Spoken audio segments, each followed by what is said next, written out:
Gracias a Dios. Bueno, hermanos, vamos a prepararnos, vamos a disponernos a continuar. Les recuerdo que la intención es venir a aprender juntos como pastores, como ministros, que estamos en nuestras diferentes congregaciones. Damos gracias a Dios porque este es ya el cuarto o el quinto año. Quinto año ya.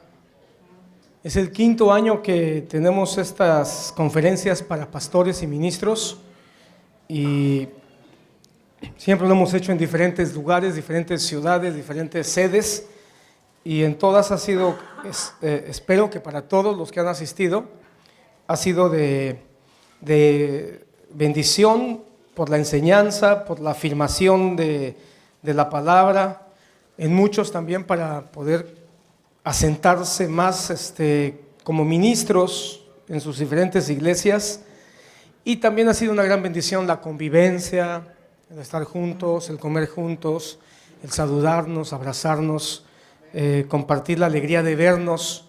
Entonces creo que le da mucha riqueza a estas reuniones anuales. Espero que podamos seguir valorándolas y cuidándolas. No hay ninguna pretensión, ¿verdad?, en estas reuniones, más allá de aprender juntos. Bueno, vamos a orar y mientras nos disponemos para tomar todas nuestras posiciones.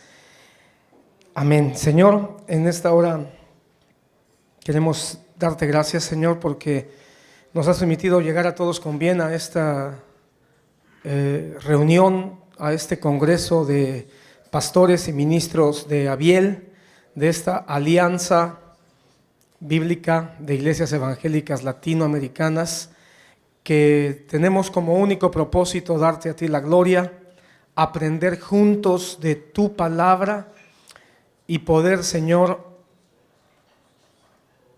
en esta unidad ayudarnos mutuamente con sencillez, con humildad, con gratitud, sabiendo que todos los que estamos en esta reunión tenemos la oportunidad de compartir entre nosotros los dones que cada uno de nosotros ha recibido de ti. Gracias por esos alimentos que hemos tomado y permite que ahora podamos continuar con esta disposición para poder seguir aprendiendo de este tema tan importante, tan fundamental, que es el reino de Dios. En tu nombre, Señor. Amén. Ok.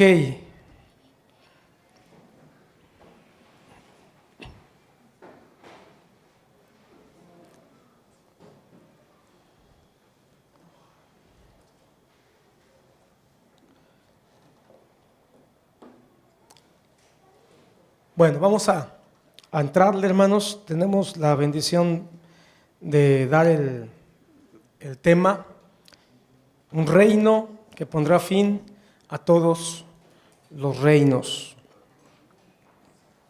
Y vamos a intentar hacer un sermón expositivo del capítulo 7 de Daniel.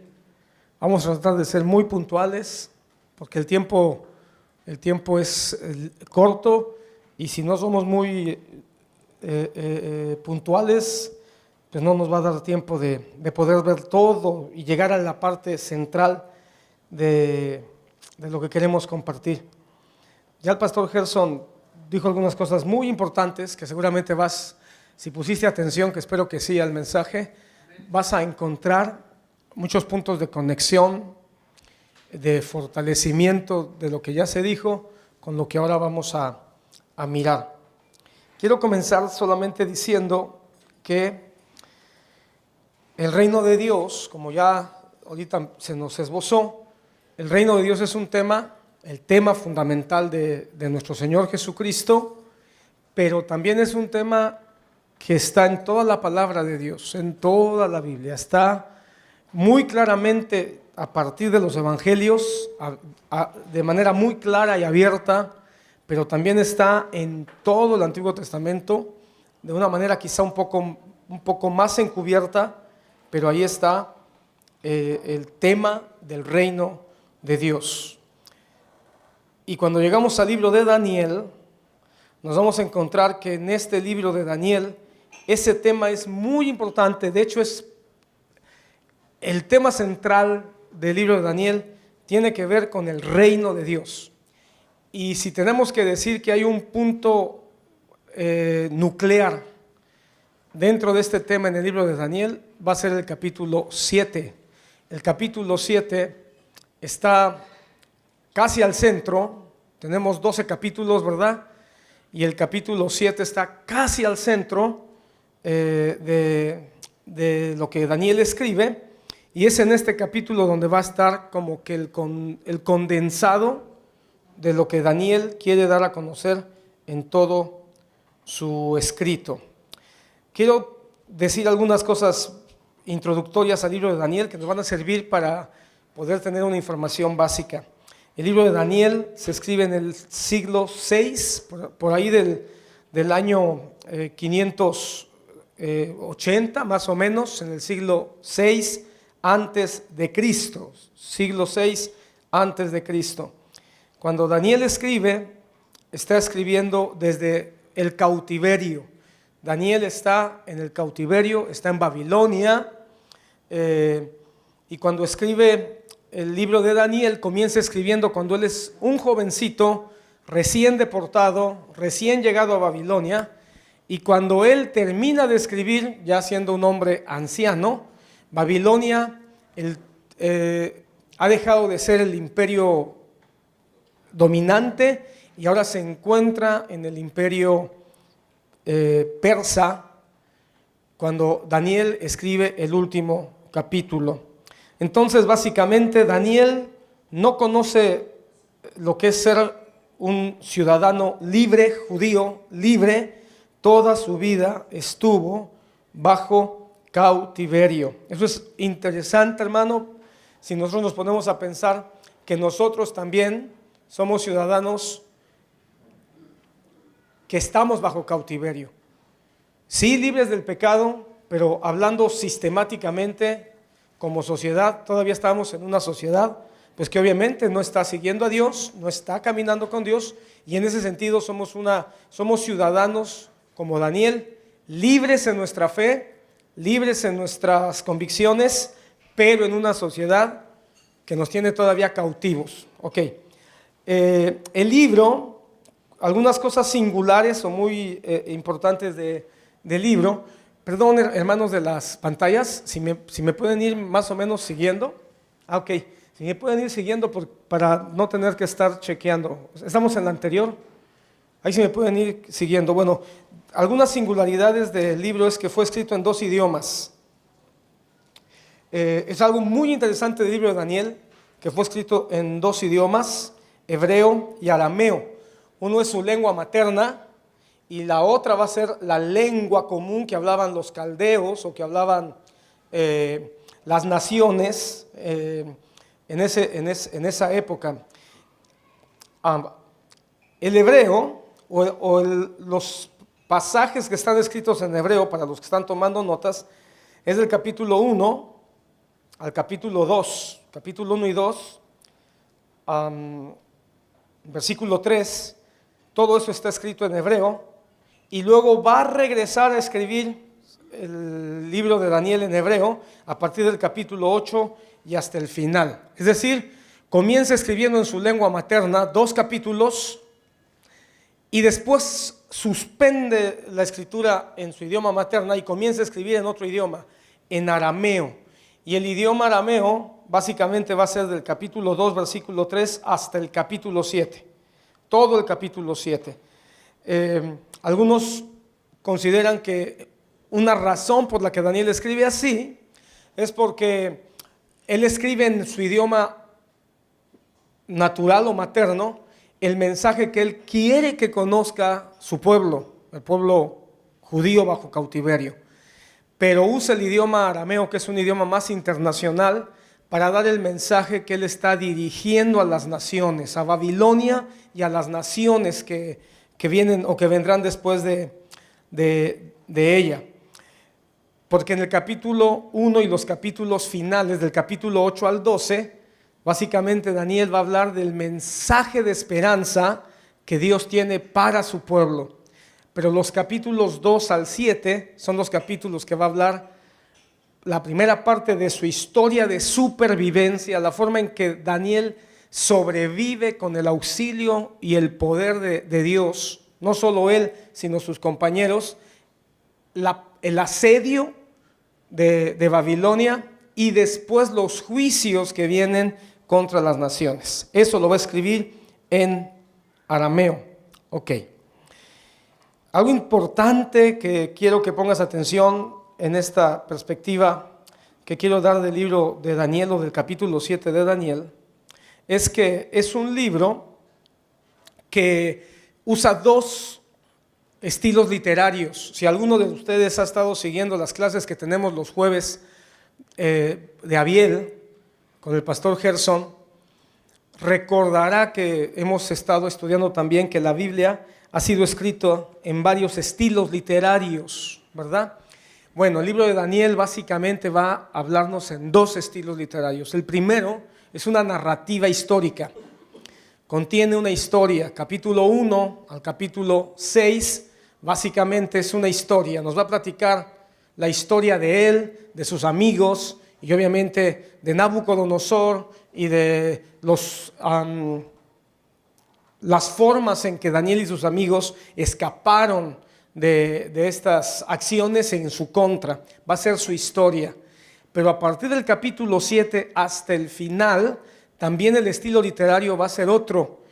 Y se va a inaugurar de alguna manera un estilo literario que está en la Biblia, que es porcentualmente hablando, es muy poquito este estilo literario, pero es un estilo que muy particular de la palabra de Dios, y es el estilo apocalíptico. Eso es importante. Algunos otros libros que contienen esta forma de escritura apocalíptica son Ezequiel, es el libro de Zacarías, por supuesto el libro de Apocalipsis, ¿verdad? Van a tener este tipo de escritura. Ahora, pon atención aquí. La palabra o el estilo apocalíptico hay que entenderlo bien. Esto es clave para el tema que estamos compartiendo, hermano. Porque la palabra apocalipsis, muchos la interpretan como fin de los tiempos o cuando todo se acaba, y eso es un error. Incluso hasta Hollywood, ¿verdad?, nos dice esta película es apocalíptica. Y entonces es apocalíptica porque habla del final, porque habla de la destrucción de la tierra, porque habla de los extraterrestres que vienen y terminan con la raza humana. Y entonces decimos son películas apocalípticas o posapocalípticas, ¿no? También. ¿Qué pasaría si algo acaba con la tierra y el hombre sobrevive? Pero es un término que, aunque quizá popularmente hemos manejado, en su sentido su sentido literal y su sentido bíblico no es correcto. La palabra apocalipsis, tú lo sabes bien, tú eres pastor, tú has leído, tú has investigado, tú has estudiado. Y la palabra apocalipsis, ¿qué significa? Revelación. Lo que nos da a entender que el apocalipsis es algo que está escondido, que está oculto, que está velado y que se descubre el velo para poder nosotros conocer. Entonces, cuando se habla de un estilo apocalíptico, se habla de un misterio que está siendo dado a conocer. Por eso el estilo apocalíptico va a tener mucho lenguaje críptico, mucho lenguaje simbólico, porque va a ser necesario aquello que es escondido o difícil de entender, se va a dar una proyección para poder clarificarlo. Cuando nosotros hablamos que Daniel tiene un lenguaje apocalíptico, no nos estamos refiriendo de manera central en que habla de cuando se acabe la tierra, aunque sí tiene algunos elementos de ese tipo.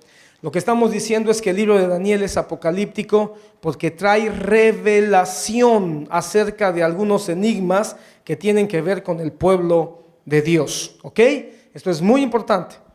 Bueno, habiendo dicho eso, entonces, Apocalipsis nos va a mostrar, va a quitar el velo acerca de un caos que tiene que ver con el reino de Dios. Un caos en la tierra donde lo único que puede poner orden es el reino de Dios. Ok, el propósito del libro de Apocalipsis, eso no está aquí, hermano, pero ¿cuál es el propósito del libro de Daniel? Es el mismo que el libro de Apocalipsis, dar esperanza, dar esperanza.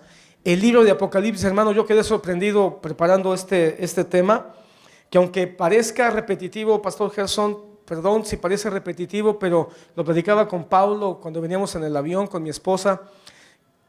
También me costó trabajo poder entrar a la línea final para el tema de hoy. Leímos el capítulo 7 de Daniel, leímos otros textos de Daniel, consultamos algunos materiales para poder fortalecer el tema y de la misma manera no sabía por dónde, pero finalmente creo que tuve la paz de poder dar una conducción a este tema y de una vez te adelanto que quizá algunos aspectos van posiblemente a chocar con lo que muchos de nosotros hemos aprendido, escuchado, incluso enseñado acerca de este capítulo 7. Ok, entonces, el propósito de Daniel es dar esperanza. Para mí fue muy interesante, hermano, darme cuenta que la iglesia del siglo I, leía el libro de Daniel. Y leía el libro de Daniel como un libro que les daba esperanza ante lo que ellos estaban viviendo como iglesia. Porque la iglesia del siglo I llegó un momento donde comenzó a tener persecución, comenzó a ser asediada, comenzó a ser llevadas a la cárcel, llevadas incluso al martirio. Y la iglesia encontró en el libro de Daniel esperanza para poder soportar en medio de las aflicciones y la persecución que estaba viviendo. Yo no dudaría, hermano, que cuando Juan escribe el libro de Apocalipsis, tuvo mucha inspiración en el libro de Daniel. Juan escribió de lo que el Señor le mostró en visiones, pero también de lo que él ya sabía, de lo que él ya había leído, de lo que él ya había aprendido. Por eso vamos a encontrar mucha conexión entre Daniel y el Apocalipsis de Juan. A veces pensamos nosotros que los autores del Nuevo Testamento, todo lo que recibieron, lo recibieron sin tener ningún tipo de antecedente. Y yo no estoy tan seguro de eso, porque la iglesia del siglo I era una iglesia que leía, que estudiaba, que sabían, porque lo habían aprendido del propio Jesús, que Él estaba revelado en el Antiguo Testamento. Lucas capítulo final, el capítulo 16 de Lucas, que dice que el Señor Jesucristo le dijo a los dos caminantes de Emaús: ¿qué acaso no saben que Moisés, los profetas y los salmos hablaban de mí? Entonces, bajo esa instrucción, la iglesia del principio debe haber sido una iglesia que leía a Moisés, el Pentateuco, que leía a los profetas, que son todos los demás escritos, incluyendo Daniel, y que leía los salmos. Y que cuando leían estos libros lo hacían con un pensamiento: encontrar a Jesús en todos estos libros. Con ese pensamiento, creo yo, que Juan escribe Apocalipsis bajo una revelación o bajo una visión de parte del Espíritu, pero también con todo el bagaje que él ya tenía de lo que él había leído en el Antiguo Testamento. Ok, ahora sí, con eso en mente, vamos a entrarle a Daniel capítulo 7.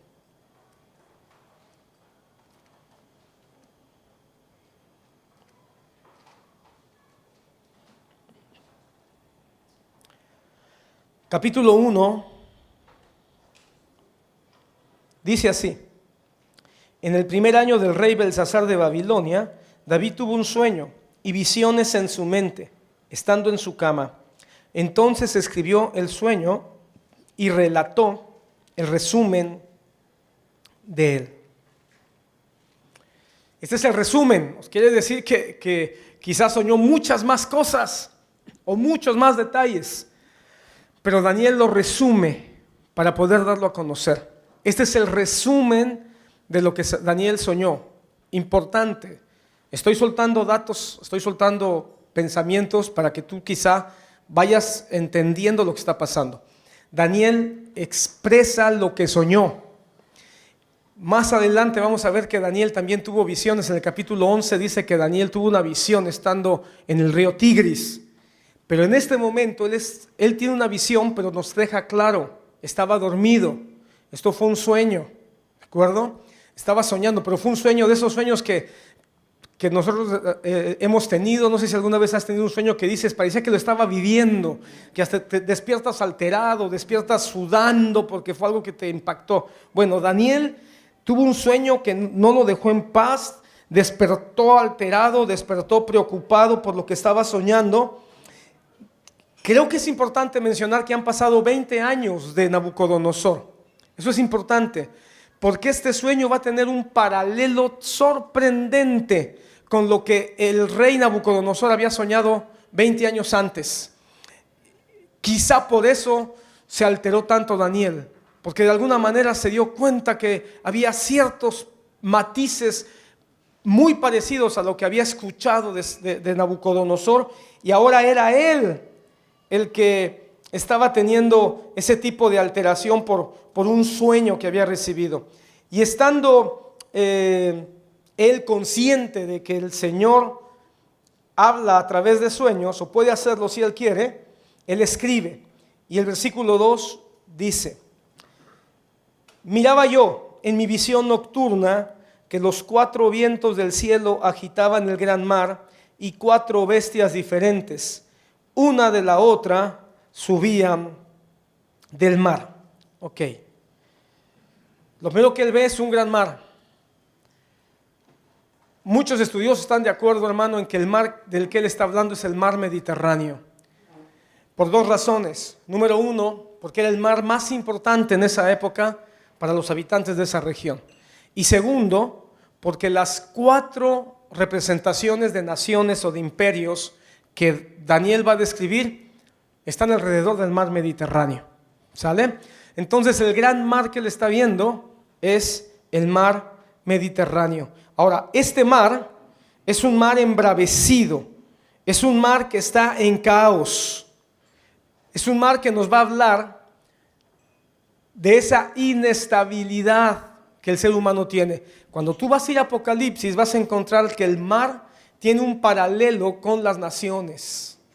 Para Juan Bautista, el mar va a significar las naciones de la tierra, porque Apocalipsis nos va a hablar un panorama quizá más global.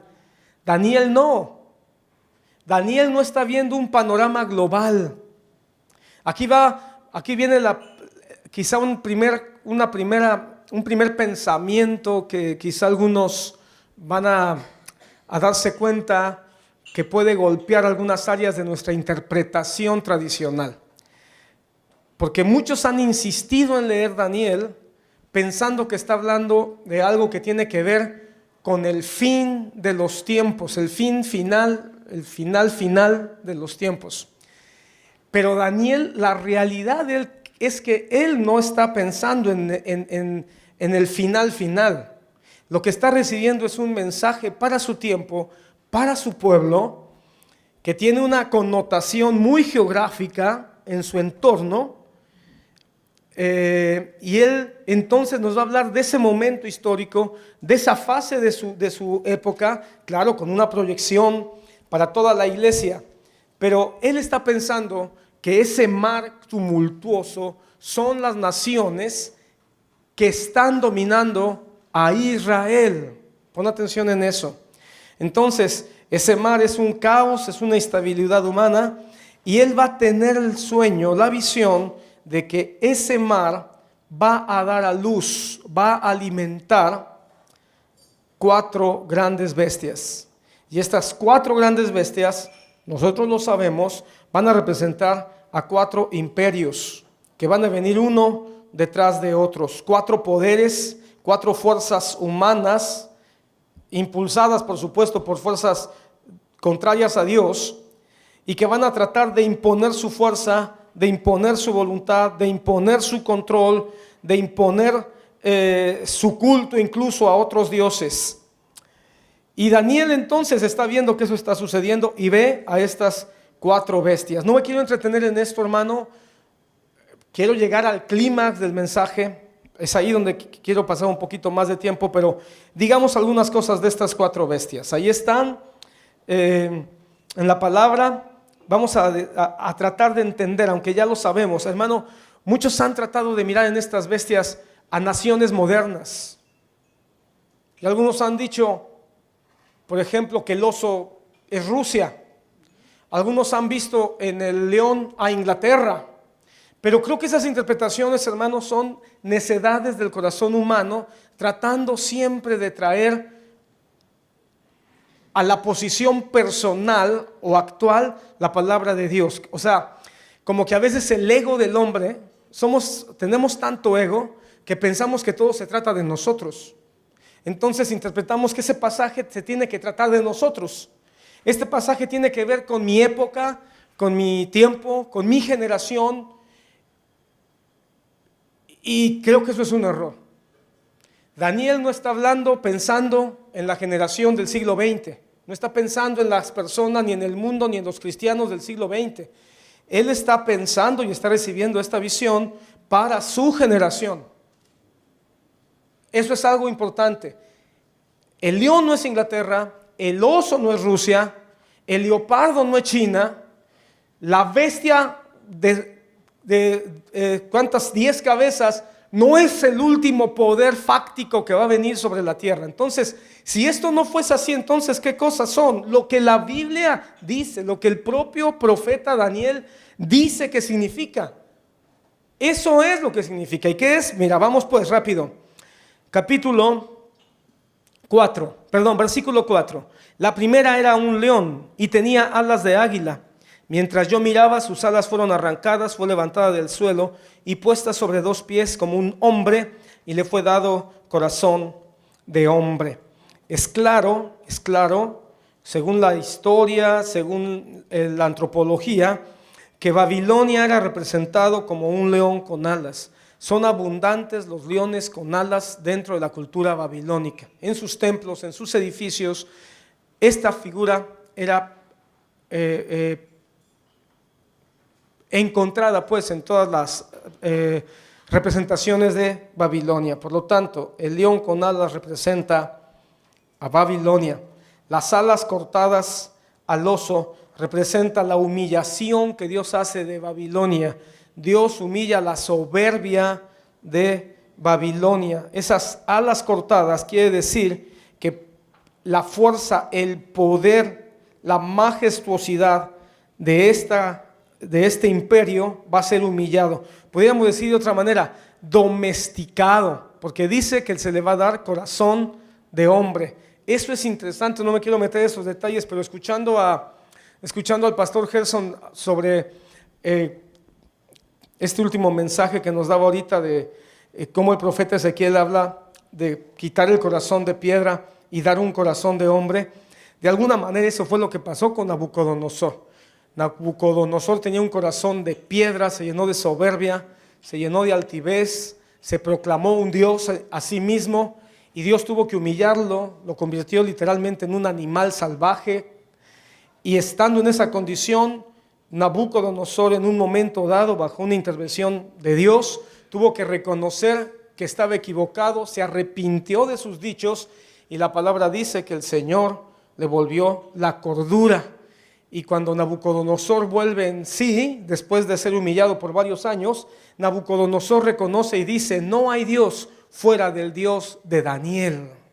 Eso es interesante. El corazón de Nabucodonosor fue transformado para que reconociera que solo el Dios de Israel era Dios.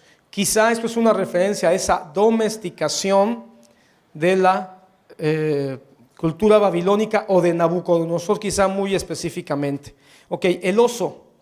Vamos a ver el versículo 5.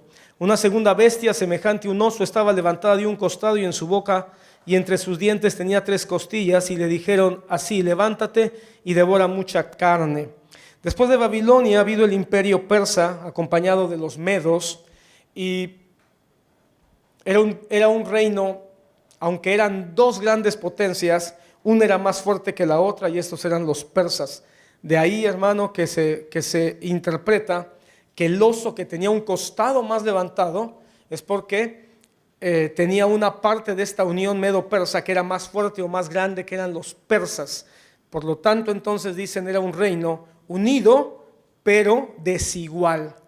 3 costillas nos habla de las naciones que los medos persa tuvieron que conquistar con gran brutalidad para establecerse como un imperio. Entonces el oso con un costado levantado fueron los medo persas que vinieron después de Babilonia y que Daniel todavía pudo constatar de su manifestación. Después de esta bestia, el versículo 6, después seguí mirando, dice Daniel, y otra bestia más semejante a un leopardo que tenía sobre su lomo 4 alas de ave. La bestia tenía 4 cabezas y le fue dado dominio. Después de los persas vino Grecia, entrando con una fuerza dinámica. Grecia, con Alejandro Magno al frente, conquistó una región mucho más grande que Babilonia, mucho más grande que los medo-persas, y lo hizo de una manera muy rápida. Alejandro Magno es el símbolo del gran conquistador de la historia antigua. No había cumplido ni siquiera 27 años cuando ya había conquistado todo el mundo conocido en ese momento. Por eso es un leopardo con 4 alas, porque es un conquistador hábil y veloz. Pero al final tenía 4 cabezas y todos sabemos, si tú lees el capítulo 8, vas a ver una descripción más detallada de Grecia. Algunos dicen, bueno, ¿por qué no se menciona en la Biblia nada acerca de lo que pasó con Grecia? Bueno, Daniel es el que nos da más detalles de manera profética, viendo hacia el futuro, porque Daniel ya no vio el imperio griego, ya no le tocó mirar esta invasión rápida y tumultuosa de Alejandro Magno. Pero el capítulo 8 de Daniel nos va a dar detalles de cómo los griegos se impusieron sobre el pueblo, específicamente sobre el pueblo de Israel, y terminó dividiéndose en 4 gobiernos cuando Alejandro Magno murió. 4 generales tomaron el poder y expandieron la cultura griega, la influencia griega sobre todas las naciones conocidas, pero siempre bajo 4 reinos, unidos por una lengua, unidos por una cultura, unidos por una misma religión. Yo ahorita quizás me dé tiempo de hablarte un poquito de la importancia, o más bien de la influencia que tuvo la cultura griega en el pueblo judío. Y finalmente, hermano, dice, versículo 7, después de esto seguí mirando en las visiones nocturnas y vi una 4ª bestia. Esta bestia no parece ningún animal, no se parece a ningún animal conocido. Daniel ve algo que lo describe así: terrible, espantosa y sobremanera fuerte. Tenía enormes dientes de hierro y devoraba, desmenuzaba y pisoteaba los restos con sus pies. Era diferente de todas las bestias que le antecedieron y tenía 10 cuernos. Daniel, hermano, ve una bestia que no sabe con qué compararla, no encuentra con qué compararla. Sencillamente es una bestia que crece, que es fuerte, es poderosa, tiene grandes dientes y es muy terrorífica. Es la peor, en pocas palabras, es la peor de todas. Todos están de acuerdo que esta es la representación de Roma. Roma, más fuerte, más poderosa, más expansiva y también con un imperio más duradero. De todos los 4 imperios que menciona Daniel, o que el Señor le muestra que van a venir, Roma va a ser el más duradero. Para muchos, hermano, Roma termina por ahí del siglo, para algunos termina por ahí del siglo 4, pero hay quienes extienden el dominio de Roma por ahí de casi el siglo X con los bizantinos. Entonces, hermano, dependiendo de la interpretación de cuánto duró el imperio romano, duró muchísimos siglos. Imagínate, comenzó aproximadamente un siglo antes de Cristo y se extendió casi hasta la mitad de nuestra era. Entonces es una bestia terrible. Ok. El detalle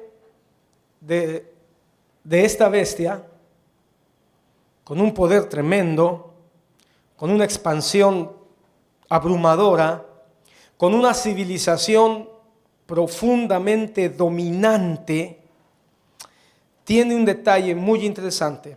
Tiene 10 cuernos. Estos 10 cuernos, hermano, ¿qué representan? El cuerno, pon atención en esto, el cuerno en toda la ideología bíblica siempre va a significar poderío. El cuerno siempre va a significar poderío, ¿de acuerdo? Cuando dice el salmista, tú renuevas mi fuerza como la del búfalo, está pensando en los cuernos del búfalo. Hay una versión antigua que dice, tú renuevas, literalmente dice, tú renuevas mi cuerno como el del unicornio, dice una versión antigua. Tú renuevas mi cuerno como el del unicornio. Por eso, hermano, yo sí creo que existieron unicornios. Parece broma, pero yo sí creo que existieron unicornios. Pero no son los unicornios de la fantasía europea, caballitos con cuernitos de caramelo, no. El unicornio debe haber sido un animal poderosísimo. ¿Sabes qué he llegado a pensar yo? Y eso apúntalo a mi cuenta, que los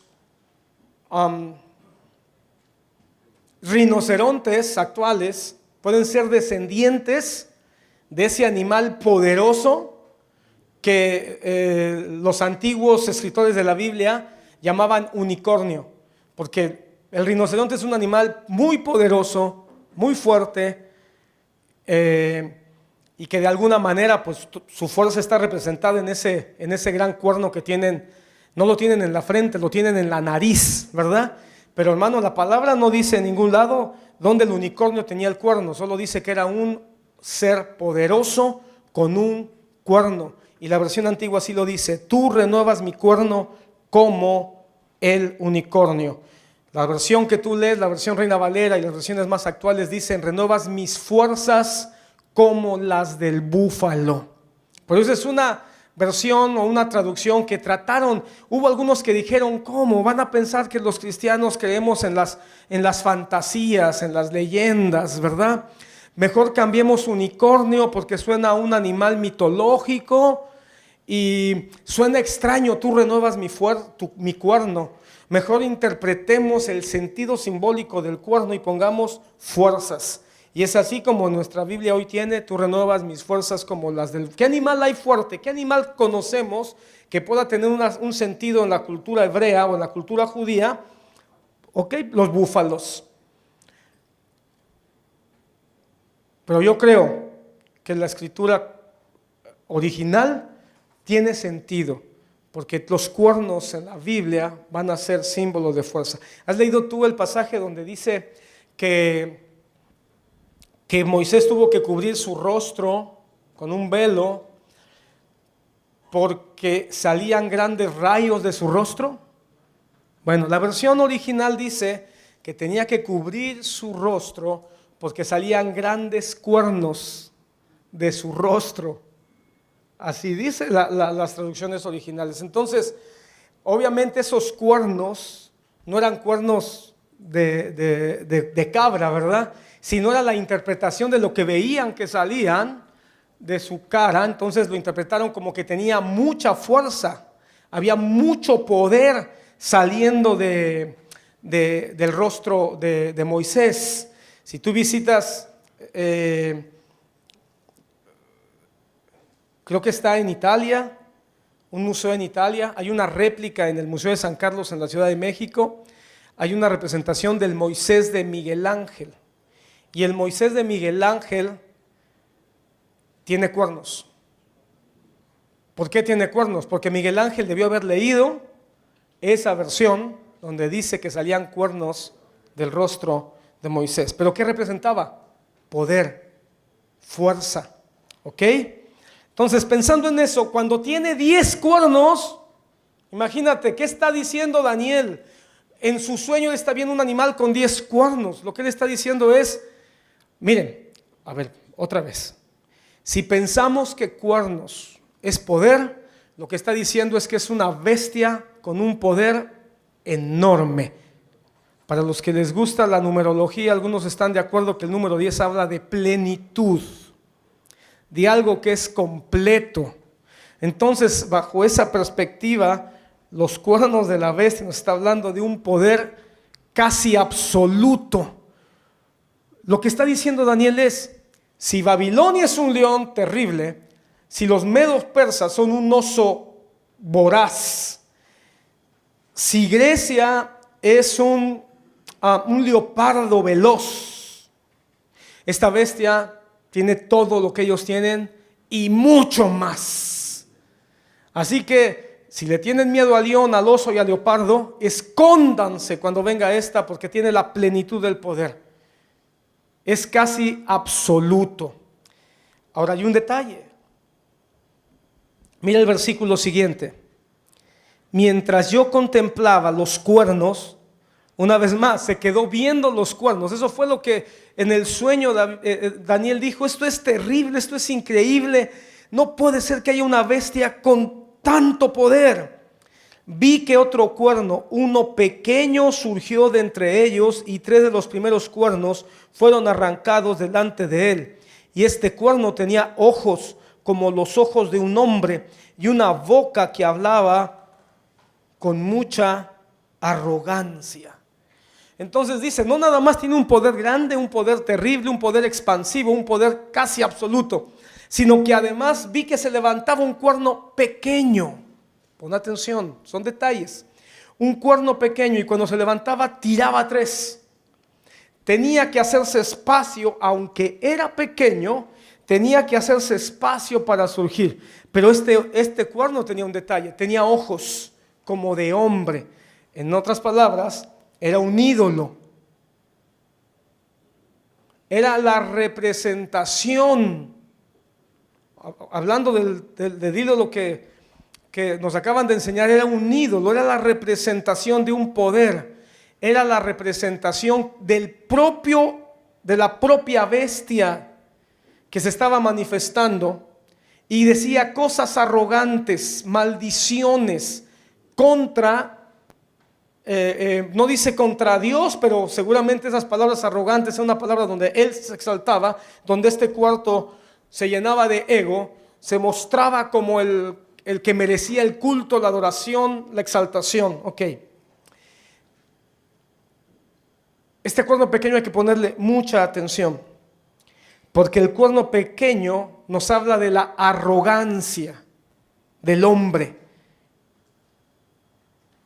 en medio, o la exaltación del hombre hacia el hombre mismo dentro de los imperios.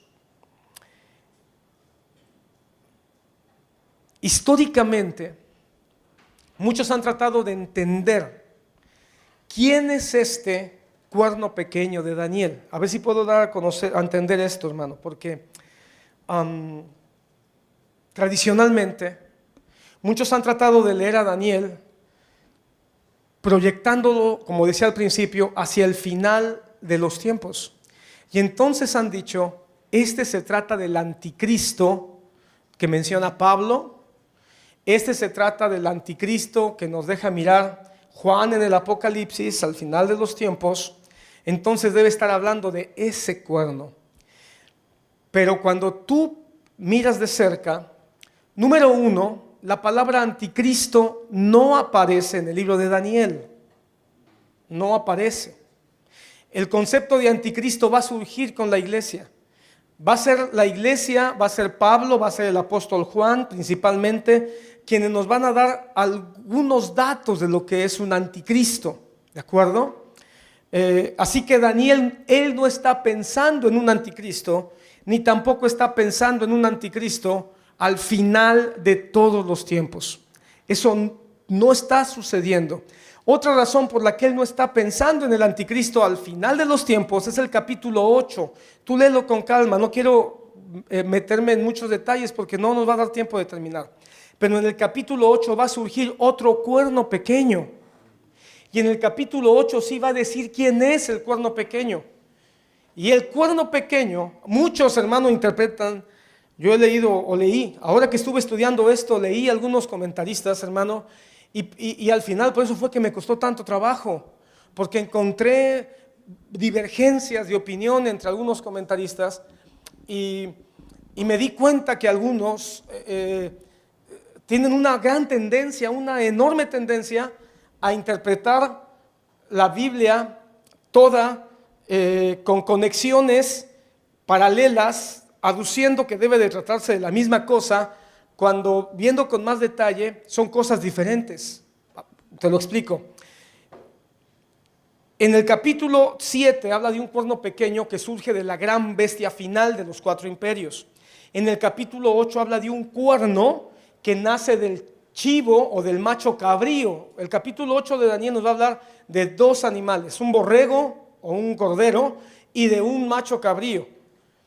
Y el propio Daniel nos va a explicar que el cordero se trata del pueblo de Dios, mientras que el macho cabrío se trata de un imperio o de un rey que va a dominar al cordero o al borrego que representa a Israel.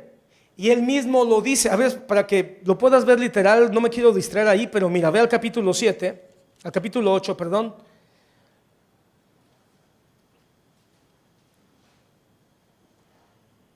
Mira el capítulo 8, versículo 8. El macho cabrío se engrandeció sobremanera, pero en cuanto llegó a ser poderoso, el gran cuerno se le rompió y en su lugar le salieron 4 cuernos prominentes hacia los 4 vientos del cielo. Y de uno de ellos salió un cuerno pequeño que creció mucho hacia el sur, hacia el oriente y hacia la tierra hermosa. Creció hasta el ejército del cielo e hizo caer a la tierra parte del ejército de las estrellas y las pisoteó. Se engrandeció hasta igualarse con el jefe del ejército, le quitó su sacrificio, fue derribado del lugar de su santuario, y el ejército será entregado a ese cuerno con el sacrificio continuo a causa de la transgresión. Pero más adelante, cuando viene la explicación, dice: te voy a dar a conocer, versículo 19, lo que sucederá, porque se refiere a un tiempo señalado del fin. Me dijo: el carnero que viste con 2 cuernos representa a los reyes de Media y Persa, y el macho cabrío representa al reino de Grecia. Quiero que veas, aquí lo dice claro, el macho cabrío es el reino de Grecia, y el cuerno grande que está entre sus ojos es el primer rey. El cuerno roto y los otros 4 reinos que salieron en su lugar representan 4 reinos que se levantarán de su nación, pero no con su poder. Entonces, ¿quién es el cuerno? En el capítulo 8, el cuerno es el primer rey. Y sabemos el nombre del primer rey de Grecia, se llamó Alejandro Magno. Entonces, el cuerno del capítulo 8 no puede ser el cuerno del capítulo 7, porque el cuerno del capítulo 8 nace de Grecia, surge de Grecia, y sabemos el nombre de ese rey, se llamó Alejandro Magno. Mientras que el cuerno del capítulo 7 no surge de Grecia, sino surge de la última bestia, que es Roma.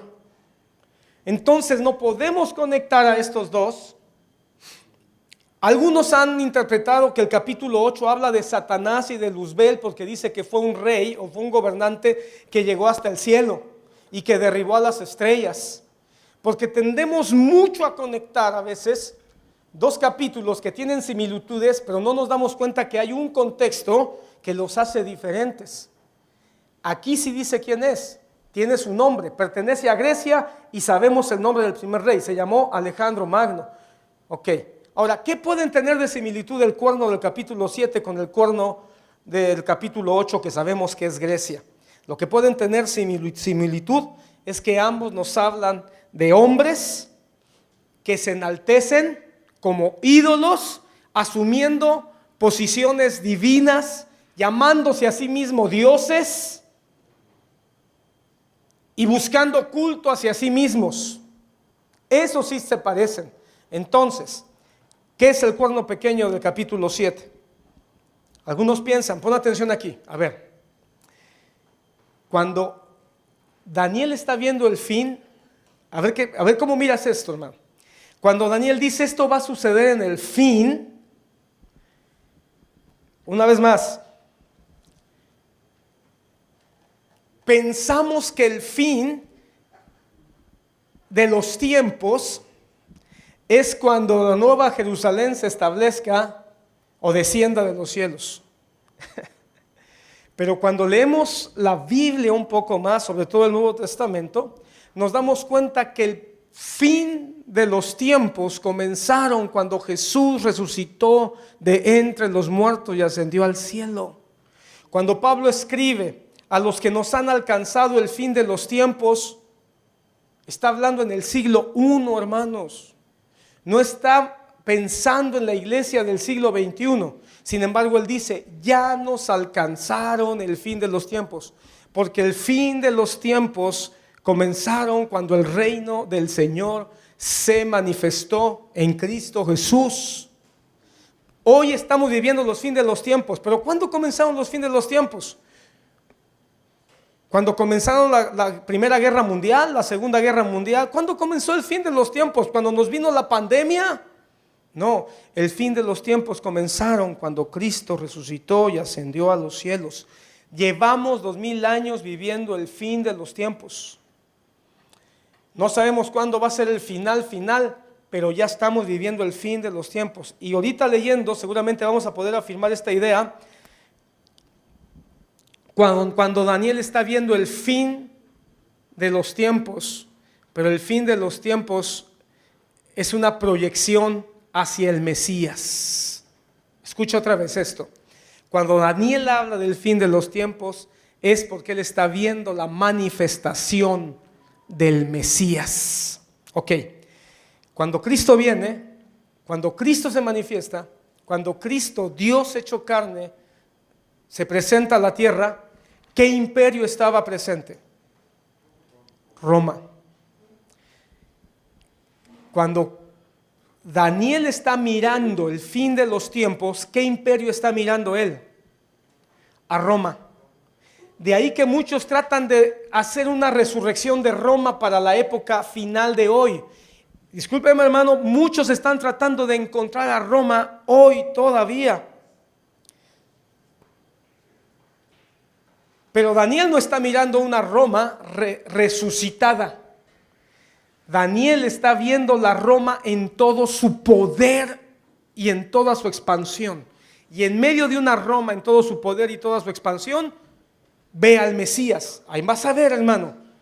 Por favor, márquenme el tiempo. Se me empieza a calentar el corazón y a alargar la lengua. Pero él está viendo al Mesías que se va a manifestar cuando está el Imperio Romano. De ahí que muchos consideran que este cuerno pequeño puede ser un emperador. Y algunos piensan que se pudo haber tratado de Nerón. Es una interpretación, hermano, muchos coinciden en eso. ¿Por qué Nerón? Porque Nerón, hermano, vivió en la época más destructiva, más inmoral del Imperio Romano. Y para que Nerón pudiera ascender al poder, tuvo que hacer una estrategia para destruir a los 3 emperadores previos a él. Entonces muchos dicen, él destruye a 3 emperadores para que él pudiera ascender al trono. Entonces muchos interpretan, esos 3 emperadores anteriores son los 3 cuernos que tuvo que destruir para que él pudiera ascender al trono. Y en el tiempo de Nerón fue precisamente cuando hubo una de las más grandes y terribles persecuciones contra la iglesia y contra el propio Israel. En los tiempos de la Reforma, hermano, los reformadores interpretaron que ese cuerno pequeño era el Papa, porque el Papa era el hombre más poderoso en el tiempo de la Reforma, aún por encima de otros reyes. Entonces los reformadores con muy buena justificación dijeron, ese cuerno pequeño, arrogante, que habla terribles cosas, es el Papa. En su momento histórico, en el tiempo que les tocó vivir a los reformadores siglo XVI, vieron claramente uno que casaba con todas las características de este personaje. Pero ya pasaron 5 siglos, hermano. Estamos 5 siglos adelante de los reformadores. Y hoy, hermano, el Papa sigue siendo un hombre muy importante, que tiene mucha influencia, pero ya no es lo que era en ese tiempo. Hoy el Papa ya no tiene la influencia ni el control que tenía hace 5 siglos. No significa que no tiene poder, tiene mucho poder, pero ya no tiene el poder que tenía en ese tiempo. Entonces, ¿cómo podemos ver esto, hermano? Ese cuerno pequeño nos habla de la arrogancia humana que suplanta a Dios y busca ser una autoridad sin tener que someterse a Dios. En ese sentido, podemos decir que toda época de la historia ha tenido su cuerno pequeño. Toda época de la historia ha tenido cuernos pequeños. Todos los sistemas de poder humano, todos los imperios, todas las expresiones de dominio que han habido sobre la tierra han tenido su cuerno pequeño, tanto político y también religioso, porque nos encontramos con expresiones políticas, imperios, que han tenido sus líderes que han buscado dar gloria a su propio nombre. Podemos pensar en un Napoleón Bonaparte, podemos pensar en un Hitler, podemos pensar, no sé, en algunos otros, y aún religiosamente, hermano, nos vamos a encontrar con un montón de expresiones o de lugares donde han habido cuernos pequeños, hombres religiosos que se han levantado controlando masas, controlando personas, con ideologías, con falsas doctrinas, buscando al final tener una autoridad espiritual para obtener el culto sobre de sí mismos. Entonces este cuerno pequeño sí puede ser un símbolo,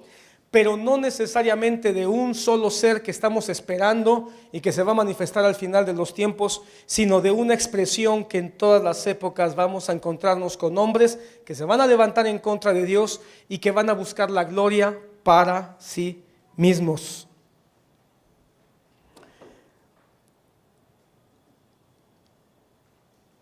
Pensando en el cuerno que habla el capítulo 8, ese cuerno pequeño, aunque no se trata necesariamente de Roma, tuvo una expresión de un ser, de un hombre, Antíoco IV, Epifanes, que se levantó contra Israel, que impuso su culto, trató de que Israel se helenizara, adoptara la cultura griega, destruyó el culto, prohibió el culto, metió cerdos al templo.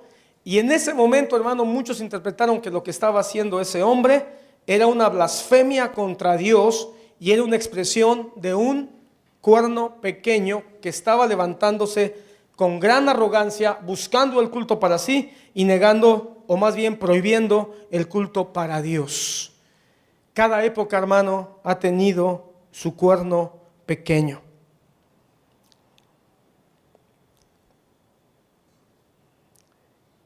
Eso significa que siempre se van a levantar imperios, se van a levantar tronos, se van a levantar fuerzas para dominar al ser humano. Tenemos que tener claro, hermano, que esa fue la historia de Daniel. A Daniel le mostraron 4 imperios, pero la realidad es que toda la historia se han levantado poderes, dominios e imperios para tratar de dominar al ser humano. Y también ahora, hablando en términos que nos ha tocado a nosotros vivir, tratar de dominar a la iglesia. Ok, pero aquí viene lo hermoso del pasaje.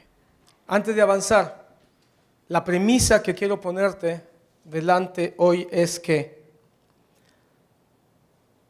podemos interpretar a Daniel no como una proyección de los tiempos finales, sino como una proyección de una enseñanza que nos va a dar esperanza, enfocando al libro de Daniel solo en la época de Daniel.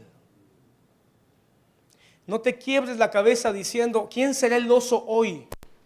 ¿Quién será el leopardo hoy? ¿Quién es la bestia de Dios de 10 cuernos en este? Hermano, para Daniel, estos fueron imperios de su época. No te desgastes, no nos desgastemos tratando de traer este pasaje a nosotros, porque podemos caer en el error de pensar que la Biblia se escribió por nosotros. Y no, la Biblia se escribió para mostrar el reino de Dios y darle la gloria al Cordero. Cuando Juan escribe Apocalipsis, él escribe para darle esperanza a la iglesia ante las grandes tribulaciones que estaba viviendo la iglesia en el siglo I. Y esa palabra de esperanza que fortaleció a la iglesia del primer siglo se ha convertido en una palabra que nos da esperanza ahora a nosotros, 2000 años después, ante la certeza de que los últimos capítulos de Apocalipsis estamos esperando que todavía sucedan, como la iglesia del siglo I estaban esperando que sucedieran. ¿Qué estoy diciendo? Que el libro de Apocalipsis fue un libro escrito para su época, pero también para dar esperanza de lo que va a suceder a la iglesia de todos los tiempos. Amén. Ok, pero cuando nosotros vemos el Apocalipsis de Daniel, debemos entender que él está quitando el velo, pero no pensando en la iglesia del siglo XXI, sino pensando en el pueblo judío que vive bajo opresión, que vive bajo cautiverio, y que Daniel está diciendo en pocas palabras: Israel, estás viviendo bajo cautiverio, pero ¿qué crees? Te vienen cosas peores, te vienen cosas más terribles. Parece desalentador, pero es aquí donde el sueño, la visión de Daniel hace un giro de tuerca. Versículos siguiente, versículo, ¿qué estamos? 10, 9. Pero seguí mirando, qué bueno que siguió mirando, hasta que se establecieron tronos, y el anciano de día se sentó, y su vestidura era blanca como la nieve, y el cabello de su cabeza como lana pura, y su trono llamas de fuego, y sus ruedas un fuego abrasador. Un río de fuego corría, saliendo de delante de él.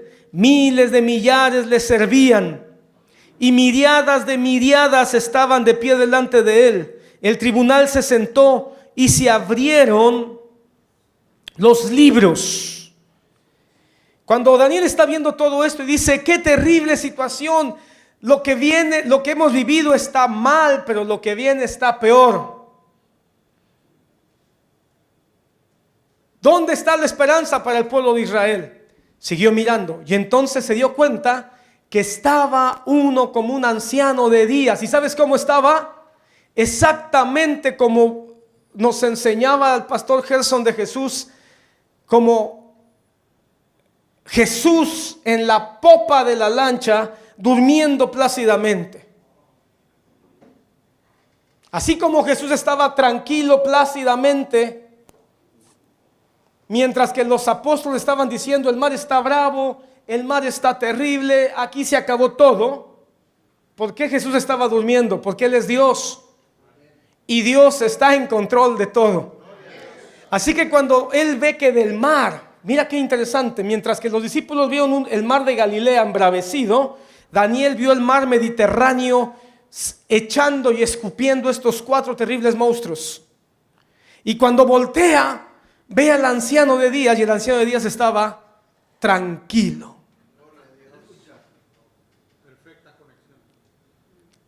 En perfecta armonía, como diciendo: sí está pasando todo eso, pero nada está fuera de su lugar. El anciano de días, que lo ve Juan también, hermano, una vez más, Juan hace un eco de Daniel cuando escribe que vio al anciano de días. Yo a veces me pongo a echar a volar la mente y digo: ¿por qué escribió Juan anciano de días? ¿Por qué escribió anciano de días? ¿Por qué no dijo otra cosa? Porque cuando Juan vio eso, él había leído el libro de Daniel. Y cuando Juan tuvo su visión, dijo, oh, ya entendí, eso es lo que vio Daniel. Esto es lo que vio Daniel. Y en ese momento el bagaje bíblico, el bagaje escritural, el lenguaje bíblico que Juan ya manejaba, hizo que escribiera, yo vi al anciano de días. En otras palabras, yo vi lo que vio Daniel. Y este anciano de días lo describe con vestido de blanco como la nieve. Eso quiere decir pureza absoluta, limpieza absoluta, gloria absoluta, con un cabello como de lana limpia, sabiduría infinita, conocimiento infinito, en un trono de fuego. Y el fuego sabemos que nos habla de juicio. Así que tiene un trono que todo lo juzga con juicio santo y perfecto. Y un río de fuego fluye de su presencia. Ese trono de fuego, que es justicia perfecta, se manifiesta hacia la tierra. En otras palabras, la justicia de Dios que purifica, que consume, va a venir sobre la tierra tarde o temprano. Dice que vio millones de seres que lo servían. Millones de seres. En otras palabras, hermano, lo que está viendo Daniel es, acá está caótico, la tierra está casi en destrucción, pero el juez está en su trono. Hermano, no pierdas de vista esto es importante. Está viendo un reino. Lo que se le abrió a Daniel fue el reino de Dios. Lo que Daniel está viendo es el reino de los cielos. Mientras que hay reinos destructivos, Daniel está viendo el reino de los cielos en su plenitud y en su perfección. Y él dice, esa justicia, ese trono, él está en su trono. Y desde ahí va a traer juicio. Desde ahí va a traer el pago correspondiente. Y los libros fueron abiertos cuando él se sentó en su tribunal. Entonces, hermano, es una visión que Juan también miró.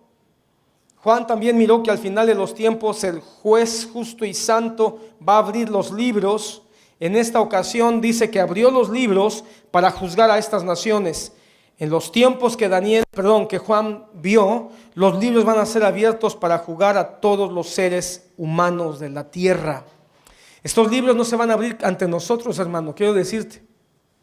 La palabra dice que aquellos que han sido redimidos por la sangre del Cordero no se van a presentar ante el gran tribunal del juicio blanco.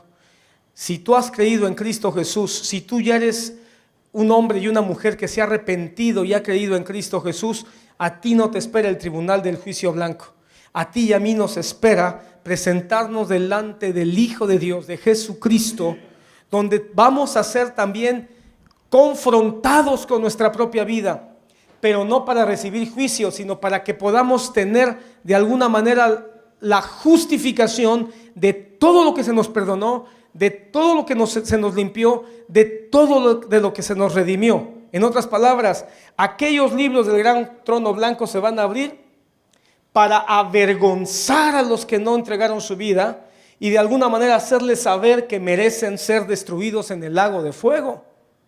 Pero aquellos que nos presentemos ante el tribunal de Cristo y que se nos van a presentar nuestras obras, dice Pablo en los Corintios, se nos van a presentar nuestras obras, pero no para avergonzarnos ni para decirnos mereces el lago de fuego, sino para decirnos, mira, de todo esto se te perdonó, de todo esto fuiste redimido, de todo esto fuiste perdonado, de todo esto fuiste justificado.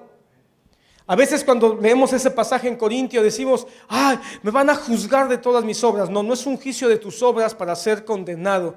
Es un juicio para que se te dé a conocer de cuánto fuimos perdonados.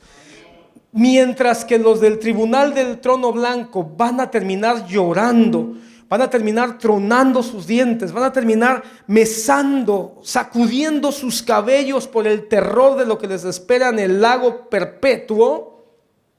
Los redimidos por la sangre del Cordero vamos a estar llorando, hermano, arrodillados cuando veamos nuestras obras una tras otra, que el Señor dice: te perdoné de esto, te perdoné de esto también, te redimí de esto. Si yo no hubiera aparecido en tu vida, hubieras continuado en esta vida, y vamos a terminar llorando postrados ante tanta misericordia por haber sido escogidos por el Señor para venir a su reino santo.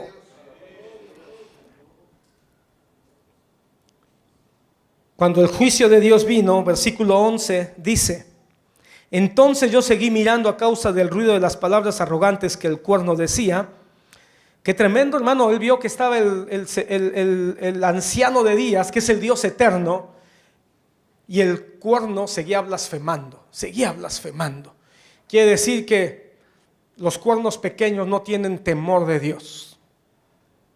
Ok, seguí mirando hasta que mataron a la bestia, destrozaron su cuerpo y lo echaron a las llamas del fuego. A las demás bestias se les quitó el dominio, pero les fue concedida una prolongación de la vida por un tiempo determinado. Este versículo es muy interesante, no me voy a meter a detalles. Solamente quiero decir algo, que dice que esta bestia fue exterminada. La gran bestia. Y la gran bestia, a la luz de la interpretación de lo que Daniel estaba mirando, era Roma. Sin embargo, las otras tres bestias, dice que se les permitió seguir viviendo todavía por un tiempo.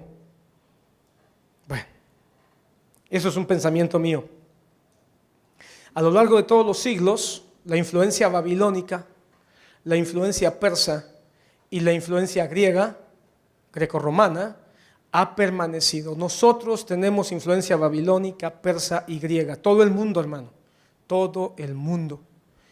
Ahora, tenemos influencia romana también, muchísima. Sin embargo, lo que yo, y lo digo con mucho cuidado porque eso es solo un pensamiento mío,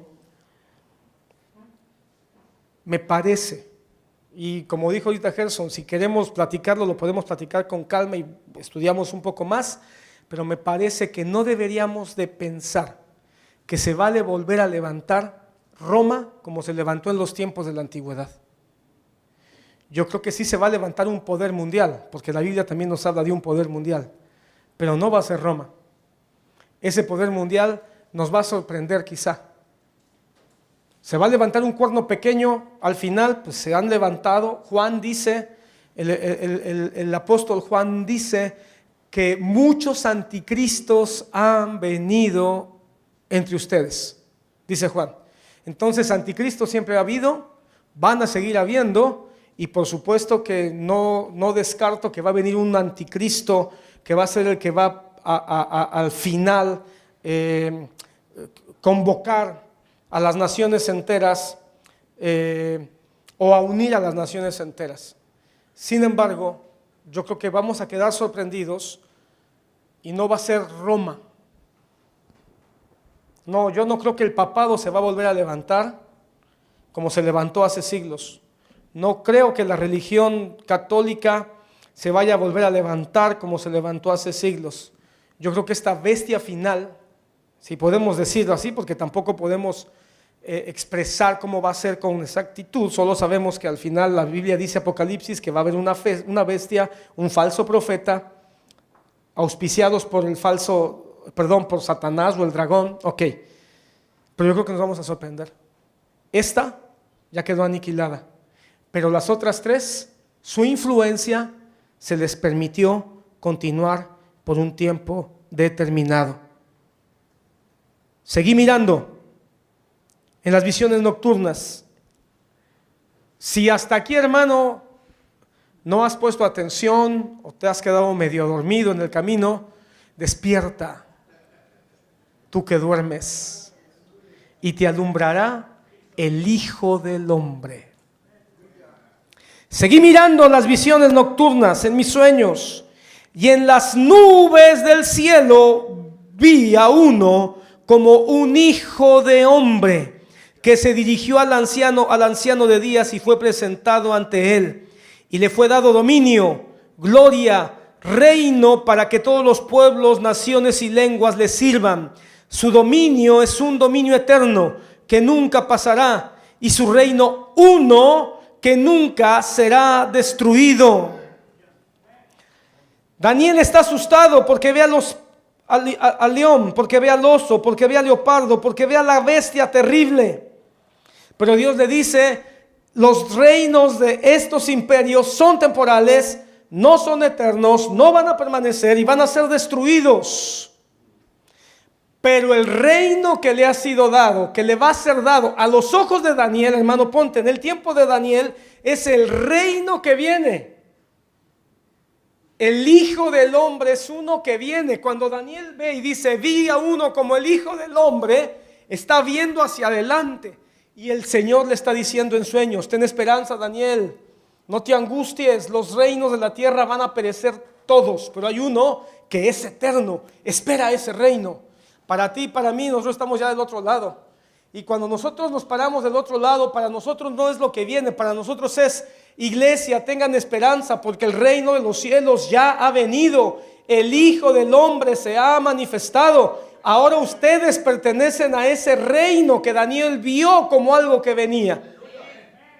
Así que la misma esperanza de Daniel de algo que venía es para nosotros, debe ser la misma esperanza de algo que ya vino, que ya se manifestó. El nombre que más usó, el término que más usó, el adjetivo que más usó Jesucristo para sí mismo fue Hijo de Hombre. ¿Y sabes por qué lo hizo? Porque él sabía que Daniel vio al Hijo del Hombre. Así que cuando Jesucristo dice, y verán al Hijo del Hombre levantarse como la serpiente, y verán al Hijo del Hombre, cada vez que él usaba esa expresión de sí mismo, lo que está diciendo es, yo soy lo que vio Daniel, yo soy al que vio Daniel,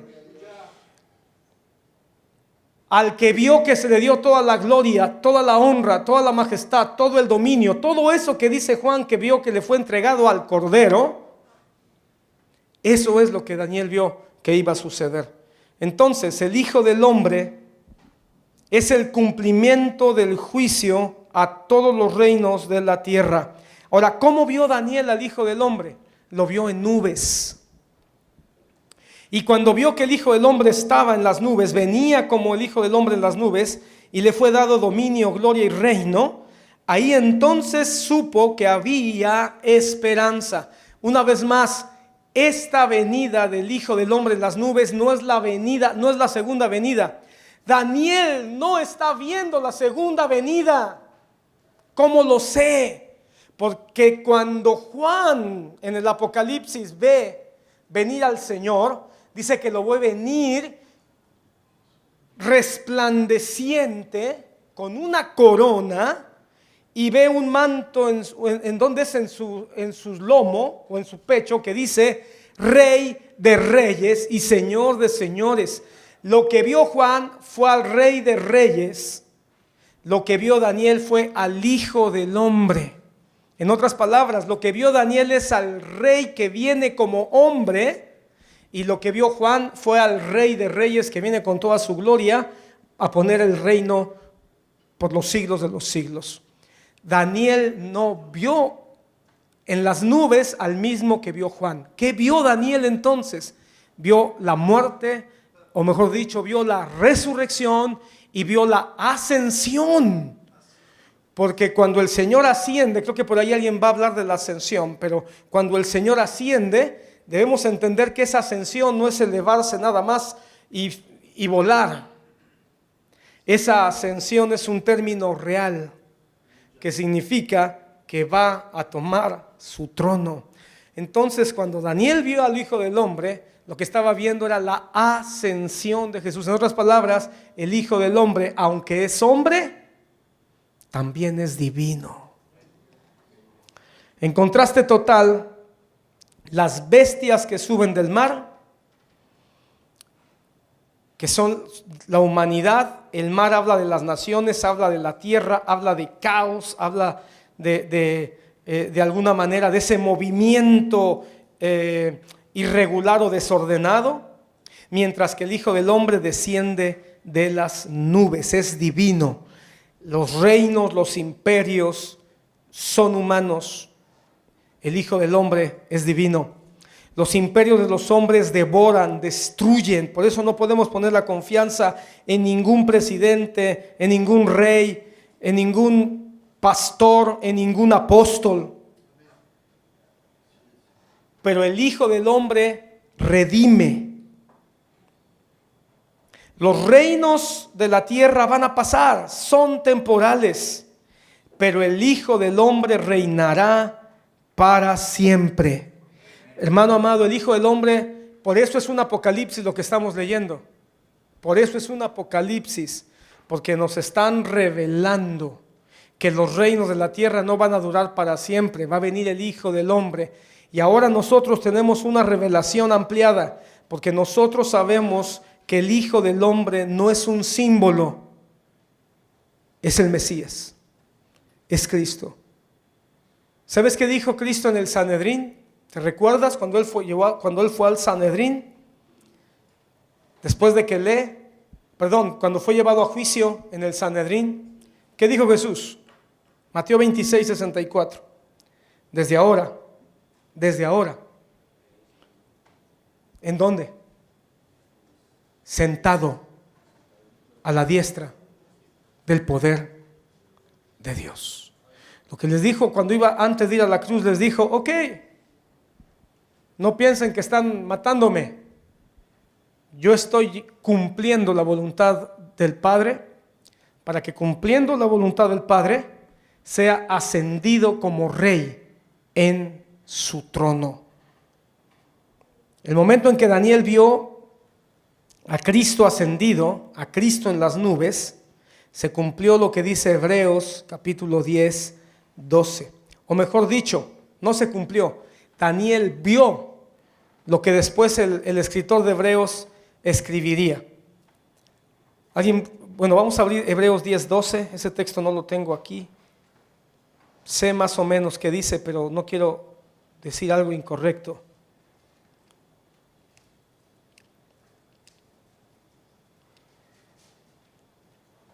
Hebreos 10, 12. Dice así: pero Cristo, habiendo ofrecido un solo sacrificio por los pecados para siempre, se sentó a la diestra de Dios. El autor de Hebreos, hermano, no nada más vio al Redentor, vio al Rey. ¿Escuchaste bien? El autor de Hebreos no solamente vio al Redentor, vio al Rey. Por eso para mí fue muy interesante que se nos aclarara en la introducción que no se trata nada más de ver la salvación, porque la salvación es el resultado de un rey que ha venido a manifestar su reino. Por lo tanto, no es aceptar al Salvador, es aceptar al Rey. Y al aceptar al Rey, somos salvos. Amén. Ok, ahora, rápidamente, para ir con la última parte. A ver, 2 puntos más y concluimos, rápido. 15. A mí, Daniel, se me angustió por dentro el espíritu y las visiones de mi mente seguían turbándome. Me acerqué a uno de los que estaban de pie y le dije que me dijera la verdad acerca de todo, y me respondió dándome a conocer la interpretación. Aquí está el Apocalipsis. Esta es la revelación que se le dio a Daniel. Estas bestias enormes son 4 reyes, ya lo dijimos, se levantarán en la tierra. 18. Pero los santos del Altísimo recibirán el reino y poseerán el reino para siempre por los siglos de los siglos. ¡Qué versículo tan revelador! Mira, Daniel, quiero que entiendas. Esto significa no nada más que 4 reinos van a manifestarse, pero que hay un reino que tiene el control de todo. Hay un reino que no se le pasa nada y que no tienes por qué tener miedo, porque es el reino. ¿Te acuerdas que el pastor Gerson nos dijo, el reino ha estado siempre? Siempre ha estado el reino. Eso es lo que le estaban diciendo a Daniel, el reino de Dios siempre ha estado. Solo que se va a manifestar cuando venga el Hijo del Hombre, pero el reino ya está. Así que tranquilo. Ahora te voy a decir algo que te tiene que dar más esperanza, Daniel. No nada más el reino ya está, no nada más se va a manifestar cuando venga el Hijo del Hombre, sino que además hay una razón para que ese reino se manifieste, y es dárselo a los santos. Los santos del Altísimo recibirán el reino y poseerán el reino para siempre por los siglos de los siglos. Entonces, versículo 19, la 4ª bestia, que era diferente a todas las demás y en gran manera terrible, con dientes de hierro y garras de bronce, que desmenuzaba y pisoteaba la verdad acerca de sus 10 cuernos que tenía en la cabeza y el otro cuerno que había surgido, del cual cayeron delante 3, ok, repite la misma historia, versículo 21. Mientras yo miraba, este cuerno hacía guerra contra todos los santos y prevalecía contra ellos, hasta que vino el anciano de días e hizo justicia a favor de los santos del Altísimo, y llegó el tiempo cuando los santos tomaron posesión del reino. Después me dijo, la cuarta bestia será un cuarto reino en la tierra que será diferente a los otros reinos, devorará toda la tierra, la pisoteará y la desmenuzará, y los 10 cuernos del reino son 10 reyes que levantarán, y otro después de ellos. Él será diferente de los anteriores y subyugará a 3 reyes. Si tú cuentas los reyes que hubo desde Julio César hasta Nerón, fueron 10. Solo como detalle. Lo digo porque esta es una razón más por las que muchos interpretan que Nerón pudo haber sido este cuerno pequeño en el cumplimiento de la profecía de Daniel. Él proferirá palabras contra el Altísimo y afligirá a los santos del Altísimo e intentará cambiar los tiempos y la ley, y le serán entregados en sus manos 3 años y medio. Nunca la iglesia, nunca los santos. Hay un detalle interesante aquí, que Daniel ya está empezando a ver a los santos, y si hay un término con el cual se identifica la iglesia en el Nuevo Testamento, es precisamente como los santos. Ok, entonces le serán entregados en sus manos por 3 años y medio, pero el tribunal se sentará para juzgar y su dominio le será quitado, aniquilado y destruido para siempre. Y la soberanía y su dominio y la grandeza de todos los reinos debajo de todo el cielo serán entregados al pueblo de los santos del Altísimo. Su reino será un reino eterno y todos los dominios le servirán y le obedecerán. Hasta aquí la revelación. En cuanto a mí, Daniel, mis pensamientos me turbaron en gran manera y mi rostro palideció, pero guardé todo esto en mi corazón. El versículo 27 dice, y que el reino, el dominio y la majestad de los reinos debajo de todo el cielo sean dados al pueblo de los santos del Altísimo. Escucha esto, el reino ya nos ha sido dado, pero no ha sido consumado. Todo aquel que viene a Cristo es parte del reino, está en el reino y tiene el reino, pero todavía no ha sido consumado. Estamos esperando la consumación del reino cuando Cristo venga en su venida, y la palabra dice que vendrá con todos sus santos y la iglesia reinará con él para siempre. Nosotros ya somos los santos que se nos ha sido dado el reino, pero todavía no se consuma. Estamos en lo que los teólogos han llamado el ya, pero todavía no. El reino nos ha sido dado, somos parte del reino, estamos en el reino, pero estamos esperando su consumación. Entonces el reino no pertenece solo al Hijo del Hombre, sino que Él, el Mesías prometido, lo comparte con sus redimidos. El dominio que Adán perdió, ese dominio que nos hablaba el pastor Gerson al principio, que Dios le dijo al hombre que dominara la tierra, que dominara sobre los animales y sobre toda la creación, y que después lo perdió, en Cristo Jesús va a ser restaurado y le va a ser dado nuevamente a su pueblo. Ok, termino con una última cosa, no sé en dónde vamos, pero quiero decirte esto. Cuando Jesucristo subió a la cruz, dijo, consumado es. Terminado es. Esa palabra es muy poderosa, hermano, porque el consumado es de la cruz quiere decir que no hay nada pendiente de lo que tenía que cumplirse, nada. Si nosotros pensamos que las profecías de Daniel, todavía hay algo de las profecías de Daniel que falta por cumplirse, el consumado estaría incompleto.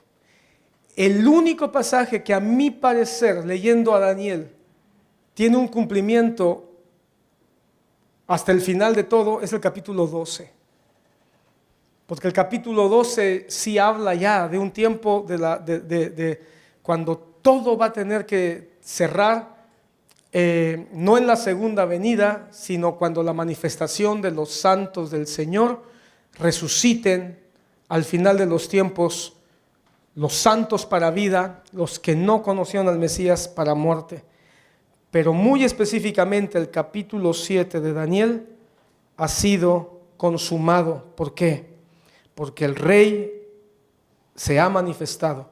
El Hijo del Hombre fue exaltado mediante la humillación en la cruz del Calvario, y cuando Él resucita fue declarado Señor de señores. Eso lo dice Pablo en la palabra, allí en Filipenses. Aquel que se humilló, que se hizo hombre, que tomó forma de hombre, que tomó forma de siervo, que subió a la cruz, que murió y que resucitó, ahora ha sido exaltado hasta lo sumo para que toda lengua confiese que su nombre es Rey de reyes, Señor de señores, y ante Él se doble toda rodilla. Entonces, lo que Daniel vio en el capítulo 7 ha sido consumado.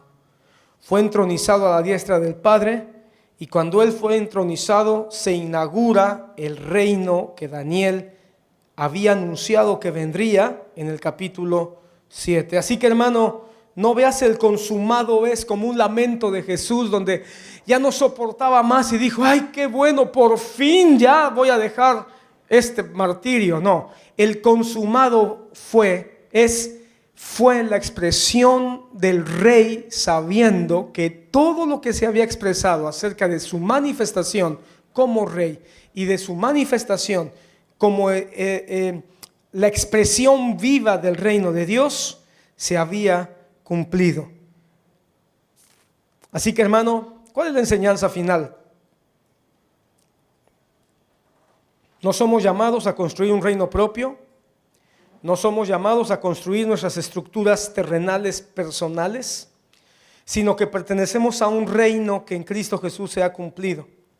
No tenemos que estar buscando otros reinos, ni pertenecer a otros reinos, ni políticos, ni económicos, ni religiosos, porque el reino que fielmente fue inaugurado por Cristo Jesús es el reino al que ya pertenecemos, y es el reino que esperamos que se consume en toda su gloria.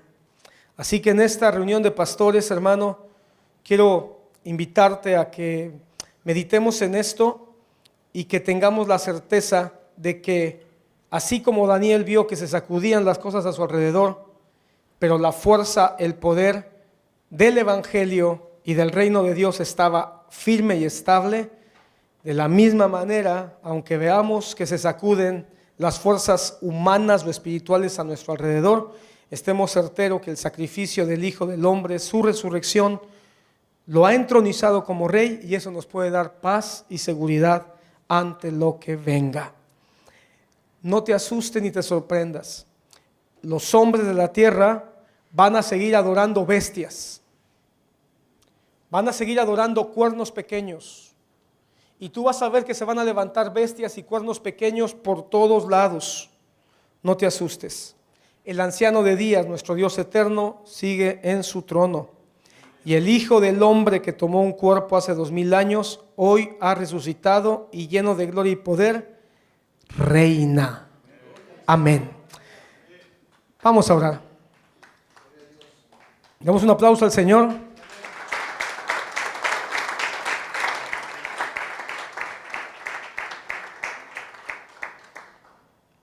Señor Jesús, queremos terminar antes de ir a un break, darte gracias porque si algo nos enseña Daniel es que no debemos sorprendernos de los imperios, ni de los reinos, ni de los antiguos, ni de los modernos, ni de aquellos que parecen cuernos pequeños que se levantan arrogantemente sin darse cuenta que son pequeños, solamente tienen arrogancia y una gran egolatría. Como aquellos, Señor, que solo por parecer tener grandes dominios y poderíos, Señor, nosotros tenemos al que se humilló, al que se hizo pequeño como un hombre, siendo el más poderoso de los cielos, de la creación entera. Así que danos descanso y esperanza, que el Apocalipsis de Daniel nos permite entender el Apocalipsis de Juan, pero no para estar esperando los grandes acontecimientos del fin, porque los grandes acontecimientos del fin ya sucedieron. Desde una perspectiva de esperanza, el gran acontecimiento del fin ya sucedió en la cruz del Calvario, en la resurrección de entre los muertos y en la ascensión de nuestro Señor y Rey al trono del Padre, desde donde ahora gobierna, y estamos esperando la consumación.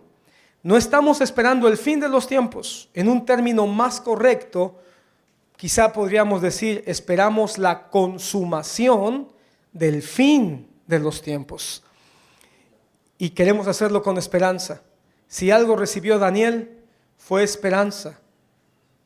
Dios está en su trono, está bajo control.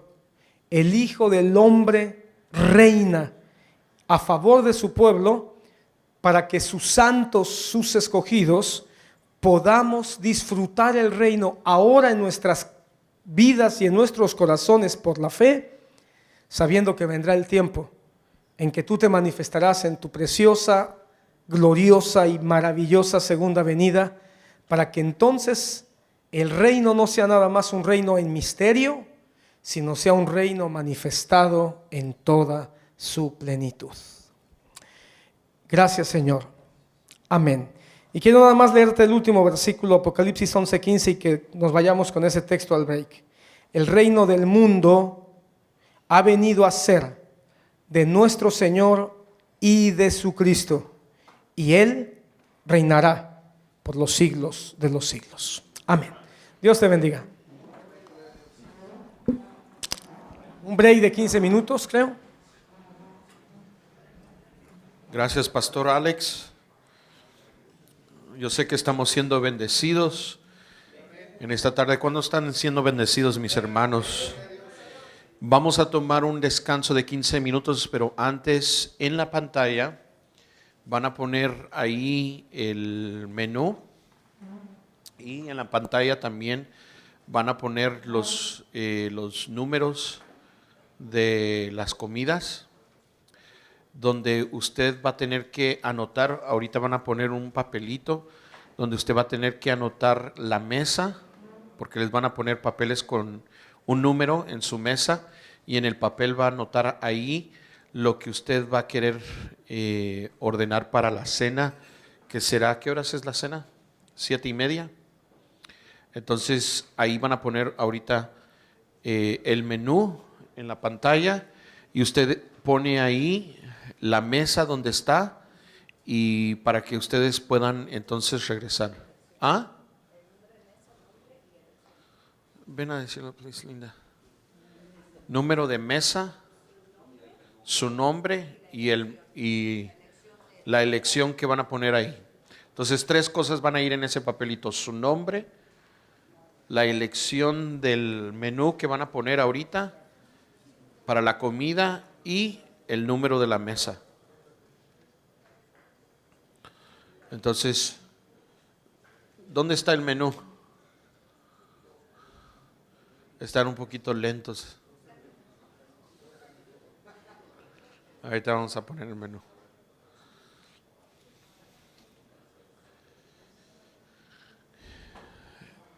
Y ahorita entonces regresamos en 15 minutos.